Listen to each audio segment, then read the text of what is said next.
بسم اللہ الرحمن الرحیم۔ السلام علیکم۔ وزیر نے کتے کے پہلے سے دودھ کیوں پیا؟ اس میں بہت بڑے راز کی بات ہے۔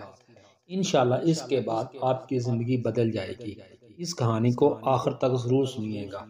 اگر کہانی اچھی لگے تو ہمارے چینل کو سبسکرائب کریں اور ویڈیو کو لائک اور کمنٹس کریں۔ شکریہ۔ چلیں اب چلتے ہیں ہم اپنی اصل کہانی کی طرف۔ بادشاہ کا موڈ اچھا تھا۔ وہ نوجوان وزیر کی طرف مڑا، مسکرا کر پوچھا، تمہاری زندگی کی سب سے بڑی خواہش کیا ہے؟ وزیر شرما گیا۔ اس نے منہ نیچے کر لیا۔ بادشاہ نے کہکا لگایا اور بولا، تم گھبراؤ مت، بس اپنی زندگی کی سب سے بڑی خواہش بتاؤ۔ وزیر گھٹنوں پر جھکا اور عاجزی سے بولا، حضور آپ دنیا کی خوبصورت سلطنت کے مالک ہیں۔ میں جب بھی یہ سلطنت دیکھتا ہوں تو میرے دل میں خواہش پیدا ہوتی ہے، اگر اس کا 10واں حصہ میرا ہوتا تو میں دنیا کا خوش نصیب ترین شخص ہوتا۔ وزیر خاموش ہو گیا۔ بادشاہ نے کہکا لگایا اور بولا، میں اگر تمہیں اپنی آدھی سلطنت دے دوں تو؟ وزیر نے گھبرا کر اوپر دیکھا اور عاجزی سے بولا، بادشاہ سلامت، یہ کیسے ممکن ہے؟ میں اتنا خوش قسمت کیسے ہو سکتا ہوں؟ بادشاہ نے فوری سیکرٹری کو بلایا اور اسے 2 احکامات لکھنے کا حکم دیا۔ بادشاہ نے پہلے حکم کے ذریعے اپنی آدھی سلطنت نوجوان وزیر کے حوالے کرنے کا فرمان جاری کر دیا۔ دوسرے حکم میں بادشاہ نے وزیر کا سر قلم کرنے کا آرڈر دے دیا۔ وزیر دونوں احکامات پر حیران رہ گیا۔ بادشاہ نے احکامات پر مہر لگائی۔ وزیر کی آنکھوں میں آنکھیں ڈال کر بولا، تمہارے پاس 30 دن ہیں۔ تم نے ان 30 دنوں میں صرف 3 سوالوں کے جواب تلاش کرنے ہیں۔ تم کامیاب ہوگے تو میرا دوسرا حکم منسوخ ہو جائے گا اور تمہیں آدھی سلطنت مل جائے گی، اور اگر تم ناکام ہوگے پہلا حکم خارج سمجھا جائے گا، دوسرے حکم کے مطابق تمہارا سر اتار دیا جائے گا۔ وزیر کی حیرت پریشانی میں بدل گئی۔ بادشاہ نے اس کے بعد فرمایا، میرے 3 سوال لکھ لو۔ وزیر نے لکھنا شروع کر دیا۔ بادشاہ نے کہا، انسان کی زندگی کی سب سے بڑی سچائی کیا ہے؟ وہ بولا، سوال نمبر 2، انسان کی زندگی کا سب سے بڑا دھوکہ کیا ہے؟ وہ رکا اور پھر بولا، تیسرا سوال، انسان کی زندگی کی سب سے بڑی کمزوری کیا ہے؟ بادشاہ نے اس کے بعد نکارے پر چوٹ لگوائی اور آواز بلند فرمایا، تمہارا وقت شروع ہوتا ہے اب۔ وزیر نے دونوں پروانے اٹھائے اور دربار سے دوڑ لگا دی۔ اس نے اس شام ملک بھر کے دانشور، ادیب، مفکر اور ذہین لوگ جمع کیے اور سوال ان کے سامنے رکھ دیے۔ ملک بھر کے دانشور ساری رات بحث کرتے رہے، لیکن وہ پہلے سوال کا کوئی جواب نہ دے سکے۔ وزیر نے دوسرے دن دانشور بڑھا دیے، لیکن نتیجہ وہی نکلا۔ وہ آنے والے دنوں میں لوگ بڑھاتا رہا، مگر اسے کوئی تسلی بخش جواب نہ مل سکا، یہاں تک کہ وہ مایوس ہو کر دارالحکومت سے باہر نکل گیا۔ وہ سوال اٹھا کر پورے ملک میں پھرا، مگر اسے کوئی تسلی بخش جواب نہ مل سکا۔ وہ مارا پھرتا رہا، شہر گاؤں کی خاک چھانتا رہا۔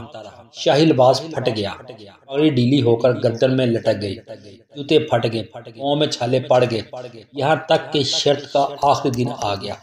اگلے دن اس نے دربار میں پیش ہونا تھا۔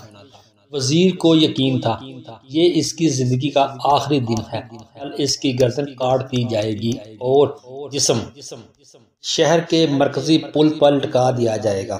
وہ مایوسی کے عالم میں دارالحکومت کی کچی وادی میں پہنچ گیا۔ وادی کے سرے پر ایک فقیر کی جھونپڑی تھی۔ وہ گرتا پڑتا اس جھونپڑی تک پہنچ گیا۔ فقیر سوکھی روٹی پانی میں ڈبو کر کھا رہا تھا، ساتھ ہی دودھ کا پیالہ پڑا تھا، اور فقیر کا کتا شڑپ شڑپ کی آوازوں کے ساتھ دودھ پی رہا تھا۔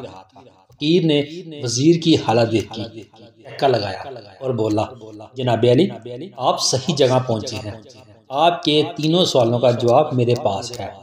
وزیر نے حیرت سے اس کی طرف دیکھا اور پوچھا، آپ نے کیسے انداز لگایا میں کون ہوں؟ میرا مسئلہ کیا ہے؟ فقیر نے سوکھی روٹی کے ٹکڑے چھابے میں رکھے، مسکرایا، اپنا بوریا اٹھایا اور وزیر سے کہا، یہ دیکھیں، آپ کی بات سمجھ آ جائے گی۔ وزیر نے جھک کر دیکھا، بوریے کے نیچے شاہی خلت پڑی تھی، وہ لباس تھا جو بادشاہ اپنے قریب ترین وزراء کو عنایت کرتا تھا۔ فقیر نے کہا کہ میں نے بھی تمہاری طرح بادشاہ سے شرط لگانے کی غلطی کر لی تھی، نتیجہ آپ خود دیکھ لیجئے۔ فقیر نے اس کے بعد سوکھی روٹی کا ٹکڑا اٹھایا اور دوبارہ پانی دھو کر کھانے لگا۔ وزیر نے دکھی دل سے پوچھا، کیا آپ بھی جواب تلاش نہیں کر سکے تھے؟ فقیر نے کہکا لگایا اور جواب دیا، میرا کیس آپ سے مختلف تھا، میں نے جواب ڈھونڈ لیے تھے، میں نے بادشاہ کو جواب بتائے، آدھی سلطنت کا پروانہ پھاڑا، بادشاہ کو سلام کیا اور اس جھونپڑی میں آ کر بیٹھ گیا۔ میں اور میرا کتا دونوں مطمئن زندگی گزار رہے ہیں۔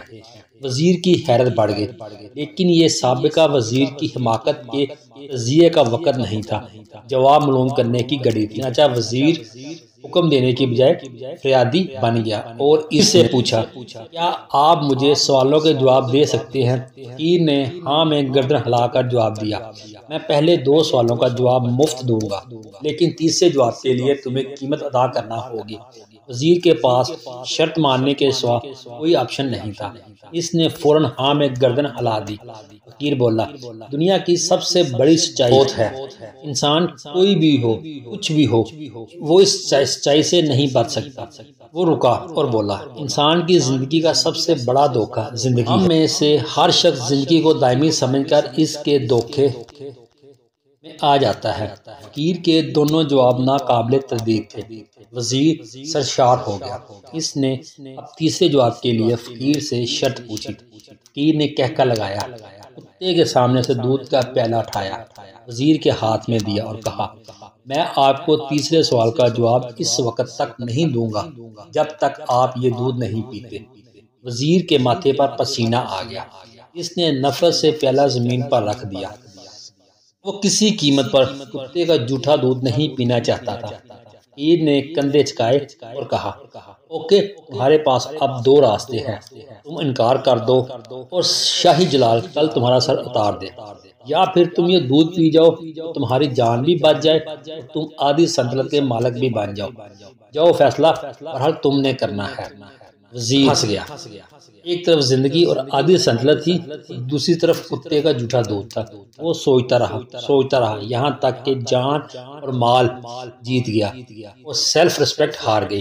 وزیر نے پیالہ اٹھایا اور ایک ہی سانس میں دودھ پی گیا۔ فقیر نے کہکا لگایا اور بولا، میرے بچے، انسان کی سب سے بڑی کمزوری غرض ہوتی ہے، یہ اسے کتے کا جھوٹا دودھ پینے پر مجبور کر دیتی ہے، اور یہ وہ سچ ہے جس نے مجھے سلطنت کا پروانہ پھاڑ کر اس جھونپڑی میں بیٹھنے پر مجبور کر دیا تھا۔ میں جان گیا تھا میں جوں زندگی کے دھوکے میں آ جاؤں گا، میں موت کی سچائی کو فراموش کرتا جاؤں گا، اور میں موت کو جتنا فراموش کرتا رہوں گا، میں اتنا ہی غرض کی دلدل میں پھنستا جاؤں گا، اور مجھے اس دلدل میں سانس لینے کے لیے غرض کا غلیظ دودھ پینا پڑے گا۔ لہٰذا میرا مشورہ ہے، زندگی ان 3 حقیقتوں کو جان لو، تمہاری زندگی اچھی گزرے گی۔ وزیر شرمندگی اور خود ترسی کا تحفہ لے کر فقیر کی جھونپڑی نکلا اور محل کی طرف چل پڑا۔ وہ جوں محل کے قریب پہنچ رہا تھا، اس کے احساس شرمندگی میں اضافہ ہو رہا تھا، اس کے اندر ذلت کا احساس بڑھ رہا تھا، اور وہ اس احساس کے ساتھ محل کے دروازے پر پہنچا۔ اس کے سینے میں خوفناک ٹھیس اٹھی اور وہ گھوڑے سے گرا، لمبی ہچکی لی اور اس کی روح پرواز کر گئی۔ ہمیں کسی دن کسی ٹھنڈی جگہ پر بیٹھ کر زندگی کے ان بنیادی اصولوں پر غور ضرور کرنا چاہیے۔ ہمیں یہ سوچنا چاہیے، ہم لوگ کہیں زندگی کے دھوکے میں آ کر غرض کے پیچھے تو نہیں بھاگ رہے، ہم لوگ کہیں موت کو فراموش تو نہیں کر بیٹھے، ہم کہیں اس کہانی کے وزیر تو نہیں بن بیٹھے۔